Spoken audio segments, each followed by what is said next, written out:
네, 오늘 모신 분은 최진영 변호사이십니다. 어서 네, 오세요. 반갑습니다. 최진영입니다. 네.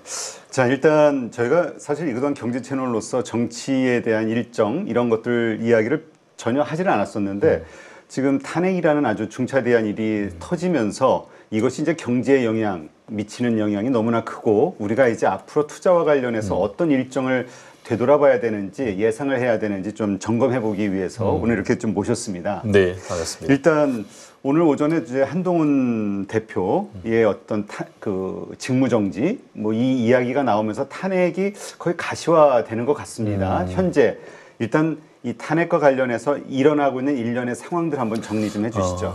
한마디로 롤러코스터 전국 아닌가 싶습니다.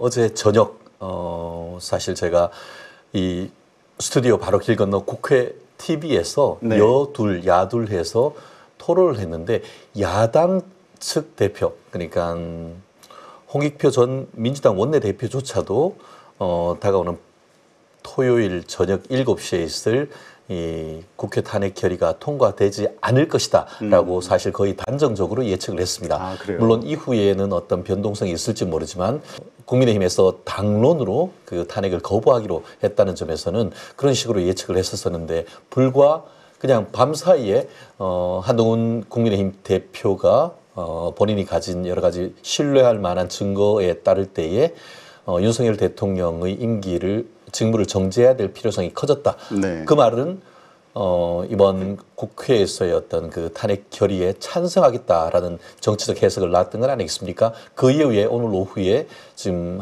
윤석열 대통령이 직접 지금 한동훈 국민의힘 대표에 대한 면담을 요청을 했고 사실 얼마 전에 지금 한남동 모처에서 두 분의 대화가 있었다는 겁니다. 아마 그 결과가 어떤 내용인지 초미의 관심사를 지금 되고 있는 것 같은데요.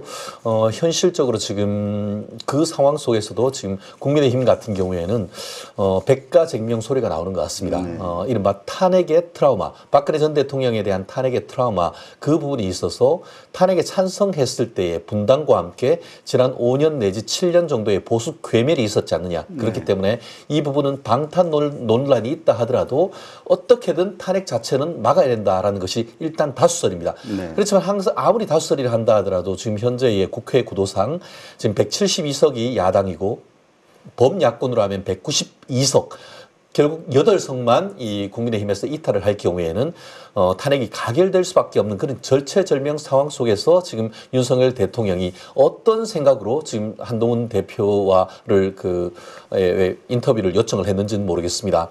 다만 지금 현재 여러 가지 설이 있습니다만 현 상황 속에서 나오고 있는 각종 시나리오는 탄핵을 일단 막아달라. 대신에 국민 담화를 하면서 사과와 함께 거국 내각을 꾸리고 본인이 임기 단축을 위한 개헌을 국민들한테 발표하겠다. 그런 식으로 해서 이른바 질서 있는 퇴진을 하도록 한다는 그런 1차적 시나리오가 나오고 있습니다. 하지만 그것은 말 그대로 플랜 1로서의 1차적 시나리오인 것이고 마치 어제 같은 경우에 실질적으로 한동훈 대표와 또 같이 미팅을 했는데 윤석열 대통령이 쉽게 말하면 내가 뭘 잘못했는데 라고 얘기를 하면서 오히려 국회에 지금까지 있었던 입법농단, 탄핵농단 또 예산농단에 대해서 중단시켜달라 라고 요청했던 그런 목소리를 그대로 갈 가능성도 아직 배제하지 못하는 그런 상황이기 때문에 지금으로서는 국민들로서는 차분하게 이 상황을 좀 더 지켜봐야 되는 상황이고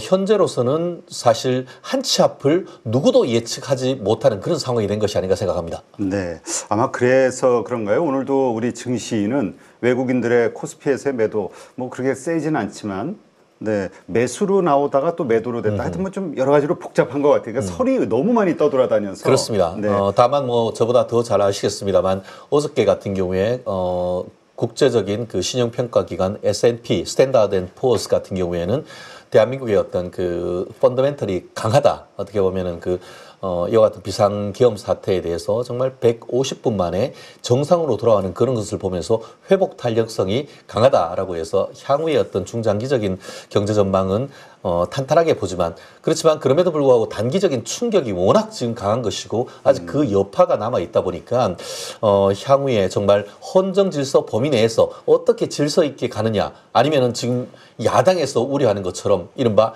2차 비상계엄 같은 것들이 있을 수도 있는 그것을 완전히 배제하지 못하는 그런 국민들의 마음도 있다 보니까 지금으로서는 오늘과 내일, 오늘이 지나고 나면 지금 원래는 내일 오후 7시 원래 그 국회에서 탄핵 결정을 하려고 그 탄핵 소추 결정을 하려고 했다가 오늘 같은 경우에는 또 갑자기 오늘 오후 5시로 이것이 당겨질 수 있다라고 할 만큼 지금 야당 내에서도 지금 약간 그 갈피를 못 잡는 그런 부분이 있다 보니까 지금으로서는 일희일비하기보다는 대한민국의 국력 그리고 대한민국의 민주적 시스템을 믿고 조금 기다려보는 그런 상황이 현재로서는 좀 지혜로운 대응이 아닌가 생각을 합니다. 네, 일단 그 뭐 2차 계엄에 대한 이야기들 나오면서 불안해하시는 분들이 좀 있어가지고 근데 뭐 지금 국방부에서 국방부 차관이라든가 그 주요 군 지휘관들 절대 제2의 계엄은 없을 것이다. 그렇습니다. 그 공개적으로 기자 선언을 했잖아요. 그렇습니다. 네. 말씀하신 것처럼 저 또한 2차 계엄은 있을 수 없다라고 거의 단정적으로 얘기를 했습니다. 왜냐하면은 저도 참 윤석열 대통령을 선택을 했고 자유 보수 우파의 가치를 가지고 있는 사람이지만 이번 계엄을 통해 가지고 안타깝게도 윤석열 대통령은 국민의 지지를 사실상 상실하는 것이나 마찬가지라고 저 또한 그렇게 평가를 합니다. 그런 상황 속에서 어느 군인이 이 상황 속에서 윤석열 대통령의 그와 같은 군사 동원 명령을 따를 수가 있겠습니까? 실제로 지금 국방장관 같은 경우에는 공석입니다. 그리고 지금 국방장관 후임을 지금 지명했지만 임명되지도 않고 결국 국방차관이 지금 국방부 장관을 지금 대행하고 있는 상황 속에서 국방장관이나 행자부 장관의 어떤 그 건의를 받아서 이 말씀하신 그 계엄을 해야 되는데 그럴 수 있는 어떤 인적 네트워크 자체가 구성되어 있지 않기 때문에 민주당 또한 어떤 제2의 계엄과 같은 부분에 대해서 얘기를 함으로써 국민이 불안하게 할 것이 아니고 현 상황 속에서 차분하게 이와 같은 헌법에 정한 절차를 진행해 나가는 그런 부분이 어떻게 보면은 책임 있는 야당으로서의 어떤 대응할 바가 아닌가 생각을 합니다. 네. 자, 그렇다면 일단 많은 분들 생각하는 것처럼 그게 불안해할 필요 없이 좀 그렇습니다. 시장을 네네. 좀 냉정하게 볼 필요가 있을 것 같은데 어쨌건 12월 7일 7시인가요? 그렇습니다. 네, 그 탄핵에 대한 가결 이것이 어떻게 될 것이냐. 지금 일단 현재 상황에서는 가결될 가능성이 높다고 봐야 될까요? 참 아직까지는 단정하긴 어려울 것 같습니다. 왜 말씀드린 것처럼 국민의힘에서 8석만 이탈표가 있다고 하면은 사실상 통과는 되는 것입니다. 하지만 지금 한동훈 대표가 윤석열 대통령과 지금 1대1 얘기를 하고 있고 그 결과에 따라서 내일 탄핵의 찬반이 사실은 갈릴 겁니다. 지금 현재 이른바 각종 여러 찌라시들이 돌고 있습니다. 확인되지 않았기 때문에 제가 여기서 말씀드릴 수는 없습니다만 여러 가지 그 시나리오 중에서 일단 어떤 대통령이 대국민 사과를 하고 본인의 이른바 질서 있는 퇴진 이런 부분을 어느 정도 약속을 한다고 하면은 그렇게 될 경우에는 한동훈 대표 입장에서도 이 보수 우파에 대한 전체 어떤 그런 입장을 대변해야 되는 그런 상황 속에서 지금 이 부분에 대한 적어도 내일 같은 경우에는 탄핵에 찬성하지 않는다는 쪽으로 갈 가능성이 상당히 높습니다. 다만 그럼에도 불구하고 공개적으로 한 육선의 조경태 의원 그리고 네. 또 안철수 의원 같은 경우에도 지금 탄핵에 찬성할 수도 있다라는 얘기를 하고 있습니다만 그럼에도 불구하고 8석 정도의 이탈표가 나올 가능성은 적어도 아직까지는 낮은 것 같습니다. 다만 말씀드린 것처럼 한동훈 그 대표 같은 경우에는 본인이 신뢰할 만한 증거를 통해서 그 윤석열 대통령이 한동훈 대표 본인에 대한 체포조까지 만들었다. 그리고 그것을 하기 위한 구체적인 체포조 운영과 함께 수감할 장소까지 확인을 했다라는 그런 얘기를 하면서 개인적으로 그런 부분을 정말 하면서까지 윤석열 대통령의 직을 보존해줘야 되느냐에 대한 어떤 실존적 고민이 상당히 있었던 것으로 보입니다.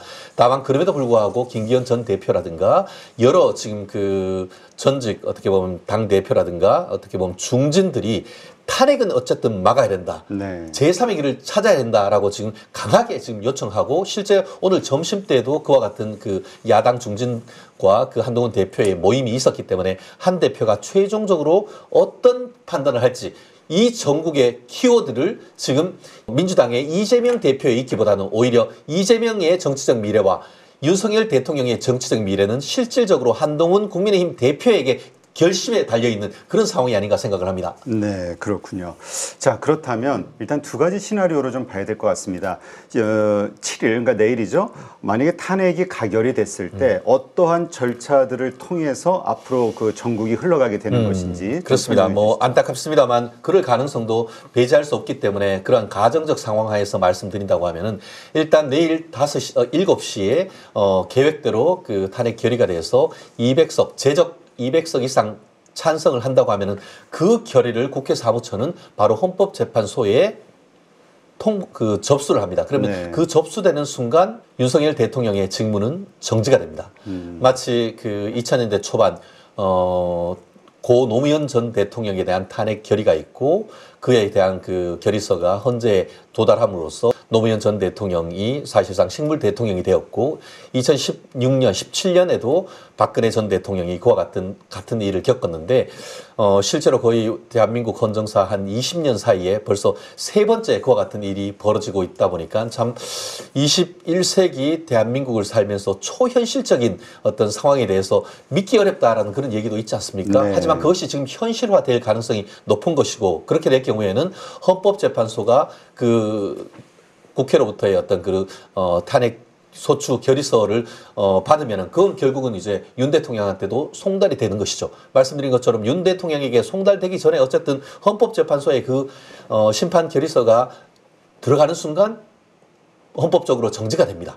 결국 그 이후에는 헌법재판소의 시간이 된 것이죠. 그리고 헌법재판소는 아마 그에 대해서 신속하게 주심을 선정을 하고 심리가 됩니다. 다만 아시다시피 뭐 지금 헌법재판소법에 따를 때는 헌법재판소법 23조에 보면은 심리정족수, 쉽게 말하면 몇 명이 있어야 이런 사건을 심리할 수 있느냐 했을 때에 9명 중에 7명의 헌법재판관이 있어야 사건을 심리할 수 있다. 심리를 개시할 수 있다라고 돼 있는데 23조 2항에는 어떻게 돼 있냐면은 위헌 결정이라든가 탄핵 결정 그리고 또 위헌 정당 해산 결정을 하려고 하면은 6명 이상의 찬성이 있어야 된다. 이렇게 돼 있습니다. 근데 아시다시피 지금 9명의 그 재직 중에 국회가 선출한 3명은 이미 임기가 다 돼가지고 사실상 3분이 공석이어서 6명 아닙니까? 네.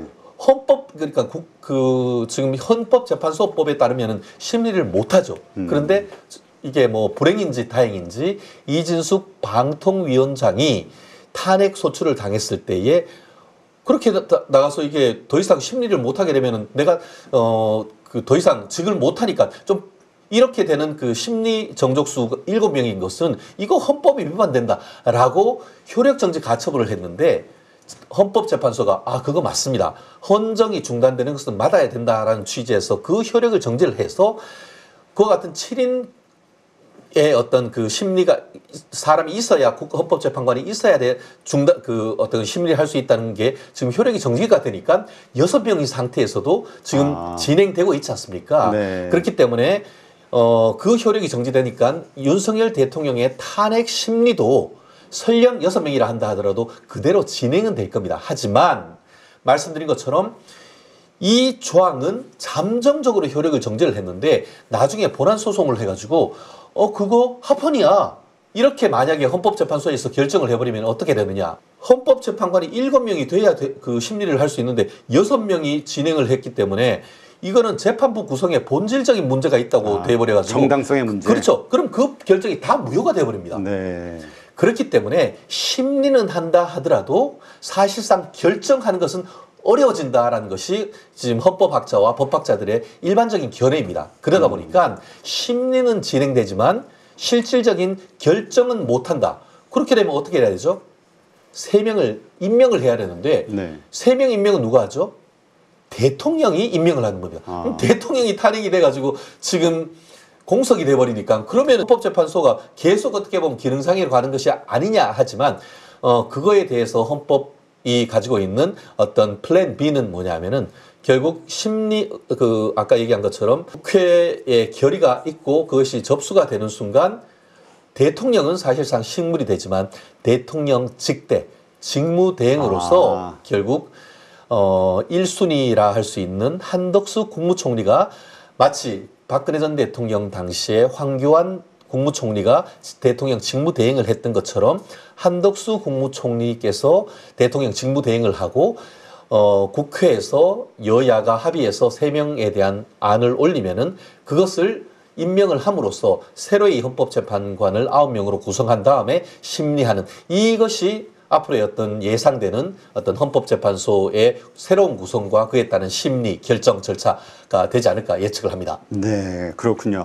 그러니까 지금 분명히 여러 가지 정당성에서 여러 가지 그 불확실한 요소는 있어도 심리는 시작이 되고 그렇습니다. 직무는 정리가 되고 그 상태에서 대행에게 이제 국회가 합의해서 3명의 헌법재판관을 추천을 하고 이제 임명동 그렇습니다. 뭐 있겠죠. 그 여러 가지 그 절차상의 또 그렇습니다. 그 뭐라 그러죠? 그 청문회 같은 것들. 그렇죠. 결국은 지금 현재 그 3명은 국회에서 추천하는 몫인데 지금 87년 헌법체제 이후에 헌법재판관들 추천은 대통령 3명 또 대법원장이 3명, 그리고 또 국회가 여야 1명씩 추천하고 또 1명은 서로 합의해서 추천한 중립적 인물을 그런 식으로 해왔는데 최근에 있어서 그 3명에 대한 그 추천과 이 임명이 지체된 이유는 지금까지와 달리 국민의힘이 의석이 소수석이고 이 민주당이 지금 다수석이다 보니까 본인들이 두 자리를 추천하겠다. 그렇게 하니까 그렇게는 못한다. 이런 어떤 그 정치적 논란이 있으면서 지금까지도 지금 공석이 이루어지고 한 달 이상 이루어지고 있는데 현 상황 속에서 사실은 민주당 또한 그런 상황 속에서 빨리 어떻게 보면은 헌법재판관 후보를 추천해야 될 이유가 없었죠. 왜냐하면은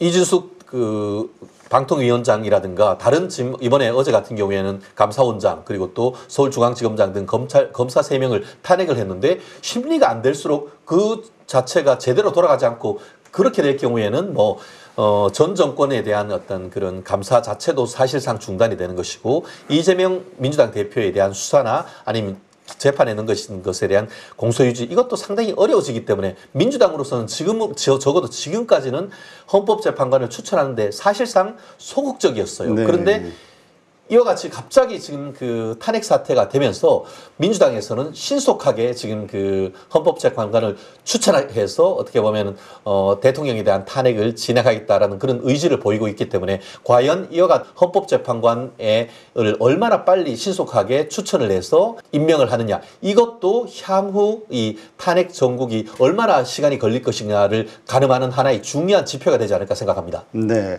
그렇다면 이 일정을 이렇게 나열을 해봤을 때, 어쨌든 이제 그 탄핵 결정이 헌법재판소에서 결정이 나고, 그 다음에, 그러니까 헌법재판소에서 결정이 나기까지 기간이 그래도 한 어느 정도 걸릴지, 그리고 그 이후에 다시 이제 또 대선이 또 있게 될 거 아닙니까? 그렇습니다. 그 이후에 그 정치 일정 기간.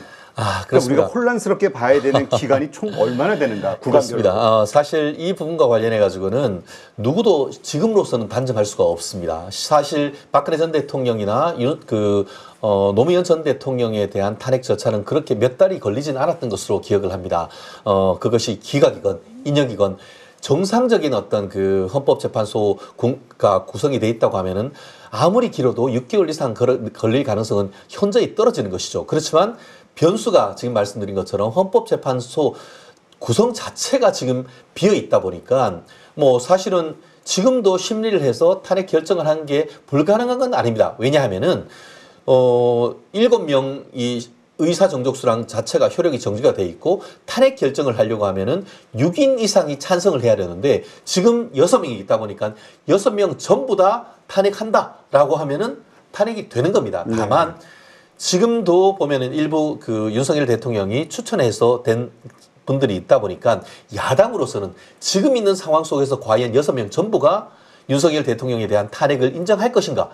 이 부분에 대한 실질적인 또 고민이 있다 보니까 야당으로서는 최대한 신속한 범위 내에서 추가적인 3명에 대한 추천 그리고 한 대통령 직무대행에 대한 어떤 임명 압박 이것을 통해서 최대한 빠른 시간 내에 이 그 헌법재판소의 탄핵 결정을 받고 탄핵 결정이 받게 된다고 하면은 결국 그 대통령이 고리가 되는 것 아닙니까? 헌법에서 대통령이 고리가 될 경우에는 그 날로부터 60일 쉽게 말하면 2달 내에 새로운 대통령을 뽑도록 그렇게 돼 있습니다. 결국 지금 어떻게 보면 우리가 뭐 단정할 수는 없습니다만 헌법재판관을 추가적으로 그 임명을 해서 심리를 하는데 예를 들어서 한 달 정도, 그리고 또 그 심리가 된 사람들이 심리를 한 3개월 정도 한다라고 한다고 하면은 최소한 3달 내지 4달 정도 안에 정도라고 한다고 하면, 한마디로 내년 3월 정도라고 한다고 하면은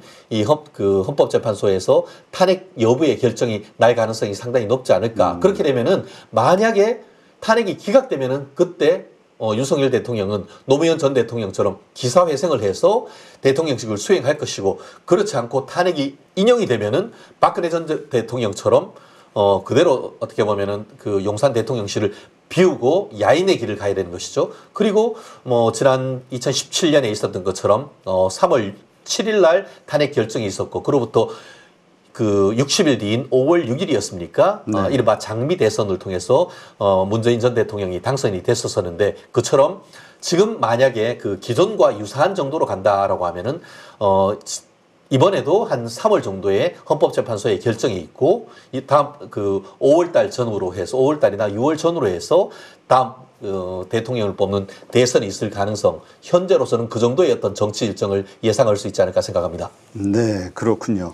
자, 그렇다면 이거는 이제 그 탄핵 내일 탄핵 가결이 되었을 때 일정인 거고요.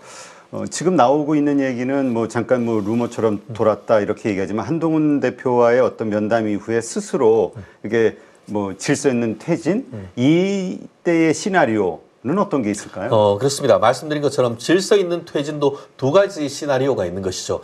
한마디로 이제 본인이 대국민 사과를 하고 스스로 하야한다라는 것이 질서 있는 퇴진 아니겠습니까? 네. 근데 스스로 하야할 때에 기존의 헌법이 있는 상태에서 하야를 통한 고리, 그렇게 되면은 어떻게 보면은 그 60일 이후에 이제 그 대선 뭐 이런 식으로 기존의 헌법 87년 헌법 체제가 그대로 유지되는 그런 부분이 있는 것이고, 또 다른 하나의 어떤 방법은 지금 얘기하신 플랜 C 정도가 될 것인데, 하야를 하되 그 과정에서 거국 내각을 꾸리고 개헌, 특히 권력 구조 중에 대통령 임기에 관한 원포인트 개헌을 통해 가지고 결국 그 임기를 지금 5년인데 예컨대 3년 정도로 단축을 하고 내년에 있을 지방선거와 같은 시점에서 지방선거와 함께 대통령 선거를 치르는, 한마디로 임기를 줄이는 것이지 사임을 하는 것은 아니다. 결국 헌법을 개정을 통해서 임기를 줄이고, 그리고 그 후임의 대통령을 그 어떻게 보면 지방선거와 이 일정을 같이 맞추는 그런 식의 개헌을 통한 질서 있는 퇴진, 이런 부분도 있을 수 있는데, 또 다른 어떤 그 얘기가 나오는 것은 뭐냐면은, 아시다시피 지금 그 지방선거 또 그리고 국회의원 선거 그리고 대통령 선거가 각각 일정이 구구합니다. 그러다 보니까 이중 권력이 나오는 것 아닙니까? 네. 분명히 대통령은 그 지난 2022년에 그 국민의힘으로부터 해서 나왔는데, 그로부터 1년 반 뒤인 총선에서는 사실상 민주당이 압도적인 승리를 하다 보니까 말은 헌법상의 대통령제지만 사실상 의원 내각제처럼 운영이 되면서 여의도 대통령은 이재명이다, 이런 얘기가 나오지 않습니까? 그렇기 때문에 이번 개헌을 통해 가지고 그와 같은 그 이중 권력이 있지 않도록 대통령 선거와 지방선거, 나아가 국회의원 선거도 같은 시점에 할 수 있도록 하기 위해서 대통령도 임기 단축을 위해서 사실상 질서 있는 퇴진을 하고, 더불어서 지금 있는 국회의원들의 임기도 1년 정도 단축을 해서 총선과 대선을 한꺼번에 결의를 해서 이 그 헌법 개정을 통해서 완전히 새로운 리스타트 코리아를 하자는 그런 담론도 지금 나올 수 있는 그런 상황이기 때문에, 앞으로 정치권에서 어떤 식의 권력 구조 개편에 대한 얘기가 나온지를 우리가 귀 기울여 보아야 될 필요성이 있을 것 같습니다. 네, 그렇군요. 그렇다면 그렇게 됐을 때는 결국은 시나리오가 그럼 그렇게 됐을 때 우리가 앞으로 뭔가 이 안정화가 된다라고 하는 것은 일단 합의가 되는 순간 안정화는 일단 시작이 되겠군요. 그렇죠. 그렇죠. 사실 우리나라가 예전에 돌아가신 그 이건희 삼성 회장님 같은 경우에는 기업은 인류, 행정은 이류, 정치는 삼류 뭐 이런 얘기를 했었는데 사실 정치가 이렇게 뭐 엉망임에도 불구하고 민간 영역에서의 기업들이 대한민국을 지금까지 버텨왔는 건 아니겠습니까? 네. 박근혜 전 대통령의 탄핵 사태 그리고 노무현 전 대통령의 탄핵 사태가 있었음에도 불구하고 대한민국 경제는 지금까지 견고하게 지금 그 유지해왔고 성장해왔던 것이 아니겠습니까? 그렇기 때문에 이번 같은 경우에도 어떻게 보면 국가 비상사태라고 할 수 있는 이 그 비상기업이 있었지만 정말 짧은 시간 짧게는 155분, 길게는 한 6시간 만에 이 대한민국의 어떤 정치 체제가 상당히 안정됐고, 최근에 뭐 환율이라든가 주가가 좀 출렁했다고 하지만, 사실 다른 어떤 정치적 이벤트에 비했을 때는 어떤 영향이 상당히 제한적이었고, 회복 탄력성이 상당히 높았지 않습니까? 그렇기 때문에 해외에서도 비슷한 반응인 것 같고 단기적으로는 이와 같은 충격파가 있지만 그것은 어떻게 보면은 경제의 펀더멘탈로 이것을 다 흡수해내는 그런 부분이 있기 때문에 우리가 정치의 어떤 그런 흔들림 그것은 사실은 어떻게 보면은 사실 지난 12월 3일 날 간밤에 무슨 일이 있었지? 11시 전에 죽으셨던 분들은 아침에 일어나고 무슨 일이 있었지 얘기할 만큼 사실 너무나 빨리 지나간 그런 부분이고 빨리 회복됐기 때문에 생각보다 경제적인 어떤 후과는 생각보다 빠른 시간 내에 회복되지 않을까. 말씀드린 것처럼 이것이 헌정사상 최초의 사태다였다고 하면은 사실상 상당히 불안한 마음이 있었을 수 있지만 노무현 전 대통령의 예, 그리고 박근혜 전 대통령의 예를 통해서 어떤 정치 세력의 교체는 있었지만 경제적인 측면에 있어 가지고는 뭐 그 정도의 어떤 혁명적인 어떤 일은 없었던 것을 미루어 봤을 때에 아마 그런 부분에 대해서도 해외에 있어서의 어떤 대한민국에 대한 평가도 상당히 어떻게 보면 비교적 견고한 그런 상황이 아닌가 생각합니다. 네, 알겠습니다. 그러니까 지금 말씀하신 그러니까 지금 총 3가지의 시나리오인 거죠? 그렇죠. 네, 이 3가지의 시나리오별로 진행이 된다고 했을 때 뭐 시차는 뭐 있겠습니다만 근데 말씀 들어보니까 가장 질서 있는 퇴진이 가장 좋긴 할 빠르겠네요. 현실적으로는 경제를 생각한다고 하면은 합의를 통해서 질서 있는 퇴진을 하시고 그에 따라서 지금 현행 헌법 하에서